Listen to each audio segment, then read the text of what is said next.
Assalamu alaikum wa rahmatullahi wa barakatuh. The other day on Facebook, a friend of mine asked me, we were talking about success.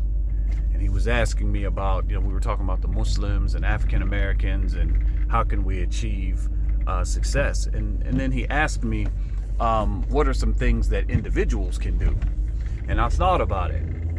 Well, I can only tell you the steps that I take, the steps that I took, and the steps that I take toward what I deem or what I consider to be success here in this dunya, as far as work and education and things like that.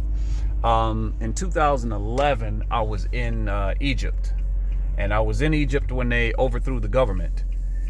I was in Egypt maybe a week after Hosni Mubarak. Not even a week, maybe a few days. The military was still in the streets. It was still fresh when I got to Egypt. I stayed in Egypt three and a half years. They overthrew the government again, got rid of Mohammed Morsi.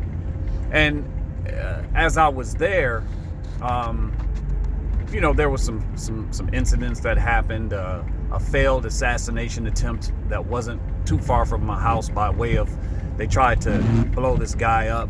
So I began to look and contemplate where else I could go and take my family. Where else could I go if need be?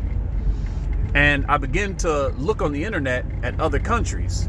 I looked in Southeast Asia. I looked in the Khalij, Saudi Arabia, Kuwait. I looked in all these countries, and all of these countries and others were requiring a bachelor's degree. They were requiring education. Well, at that point, I only had what's called a TEFL certification, TEFL, Teaching English as a Foreign Language. And because Egypt is a developing country, they would allow native English speakers to come and teach English. All they were concerned with was trying to convey or trying to teach the American accent to the students, which wasn't going to happen, but that's a different story. Anyway, as I began to look at other countries, I noticed that overlying theme that they all required bachelor's degrees. So at that point, I had already started college, but I hadn't finished. I was doing not so great. Spent a lot of time not really being religious, joined a fraternity. Wasn't their fault that my grades were not good. I wasn't a good student. I wasn't focused. I don't think I had the skill set at that time to be successful in a college environment. So I stopped going to school and I started working. Well, going forward, as I mentioned, I went overseas to Egypt. And while I was there, like I said, everything that happened. And, the thought process kicked in that I need to do something. I need to prepare just in case, things really get bad here for me in Cairo. So it just so happened that a brother on Facebook posted that he had gotten back into college and he had gotten his school loans out of default. And I was like, okay. So I called him and I talked to him about what he did and how he did it and, going back to school and his thoughts. So, one thing in life that I've learned is sometimes you have to take one step back to take two steps forward. So I came back to the U.S. Now, when I left my college, I had enough credits that I would have been a senior in college. I only had a year to go. So in my mind, I was thinking, okay, I will go back, knock this year out, get my bachelor's degree, and I'm out. I'm going right back overseas. Well, when I came and I spoke to the university, lo and behold, they had switched from quarters, which are only 9 weeks, to semesters, which are 15 weeks. That pushed me back all the way to the beginning of my junior year. Now, This is where the success, or wanting the success, sort of kicked in for me. I had to make a decision. Was I going to commit to this wholeheartedly and go through with it regardless of this setback, or am I going to fold like a lawn chair and go back to Egypt and just hope for the best? Well, I took the first option. I said, you know something? I'm not going to be in Egypt because I can't go anywhere else. If I go back to Egypt, it's because I want to be there and I have options if need be. So I took the first option and I dedicated myself to getting my degree. Now, long story short, I am not very good in math. Again, we're talking success, how I obtained educational success. I'm not very good in math, and that's an understatement. Like, I'm bad in math. Didn't do well in algebra, failed algebra my first time around at least twice, and withdrew from basic algebra class a third time. Well, this other class was made available that wasn't available during my first shot at college. It's called quantitative reasoning.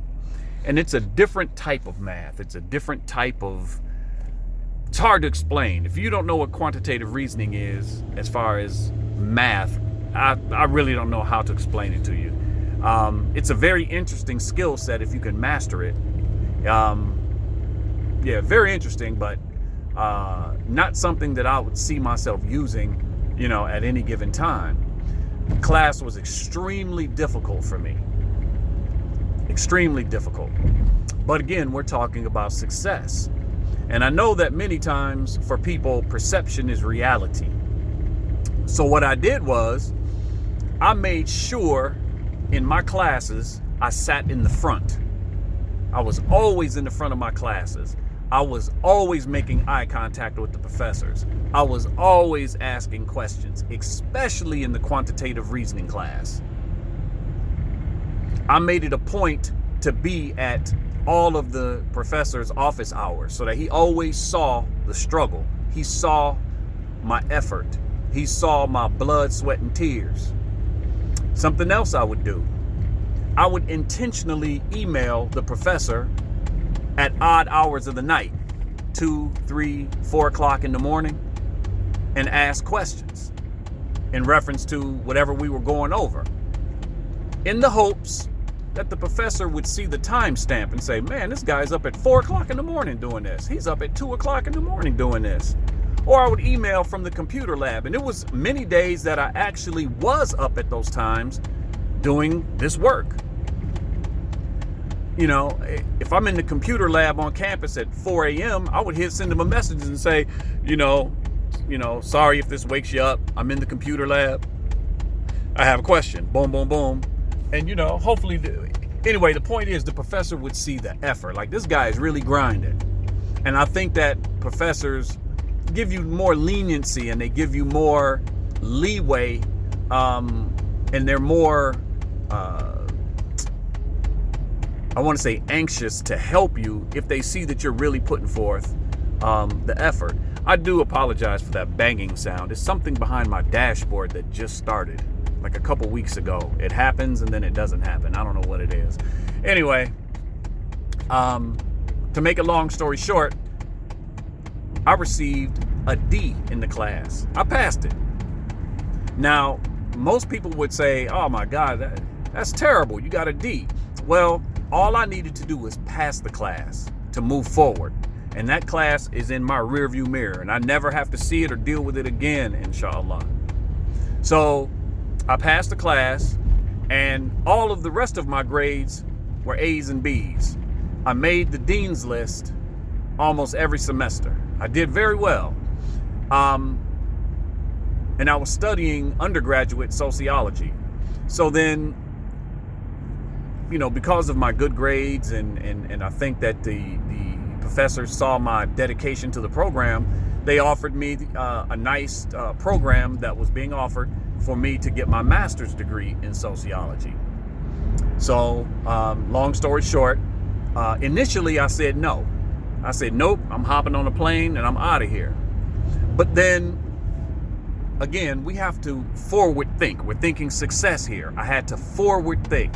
I said, you know, if I want to go to Saudi Arabia right now, bachelor's degree is what's required, but maybe in a few years, the requirements are going to up to master's degree or higher. I said, you know something? While I'm here, I better go ahead and take advantage of this. I better go ahead and get this while I'm in, you know, my educational mode and I'm already in the right mindset. So I stayed, and actually the time for me to enroll had already passed. When I called my department, the sociology department at my college, and I said, look, I'd like to take you up on that offer. You know, they were pretty happy and pretty anxious for me to do that. So they opened it up for me and allowed me to enroll into the program. So I rolled into the program and I completed the program.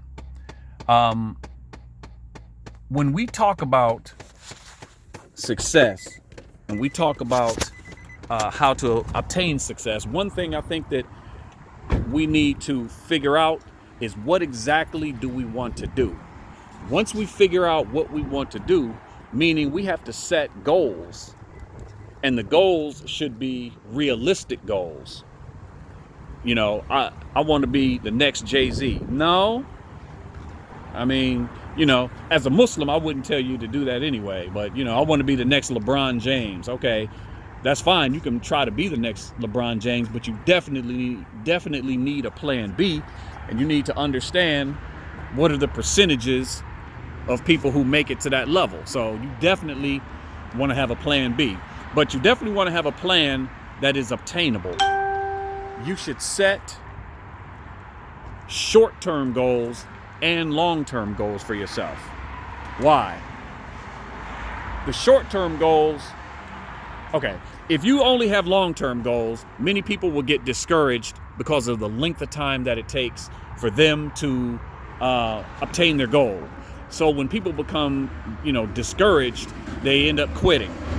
They become disgruntled and they quit. This is taking too long. But if you set for yourself in the interim short-term goals, those short-term goals will fuel you and keep you motivated to reach your long-term goals. And those short-term goals should speak to your long-term goals. So everything is about getting to your long-term goals, right? And then I think we also need to understand, when we talk about financially, we need to understand the difference between a want and a need. There's a difference between a want and a need.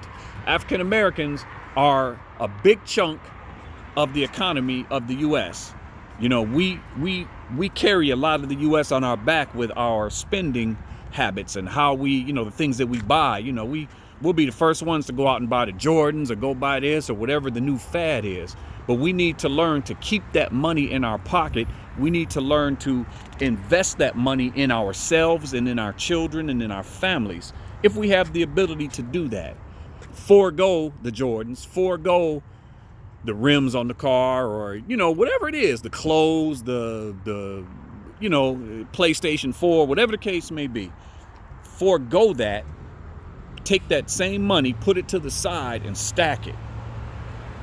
Use it for your education. Use it for a business investment. Use it for paying for your children's education in the future. Just do something other than squandering money and just making rich folks richer. So these are just some of the few of the things that I did and some of my ideas on how to obtain individual success. Individual success can turn into community success if, you know, the people have a formula and people invest in their own communities, first investing in themselves, then investing in their communities. We can build something much, much better than what we have now. So hopefully, you know, this helps somebody somewhere. And that's it. Barakallahu feekum. Jazakumullahu khairan. Assalamu alaikum wa rahmatullahi wa barakatuh.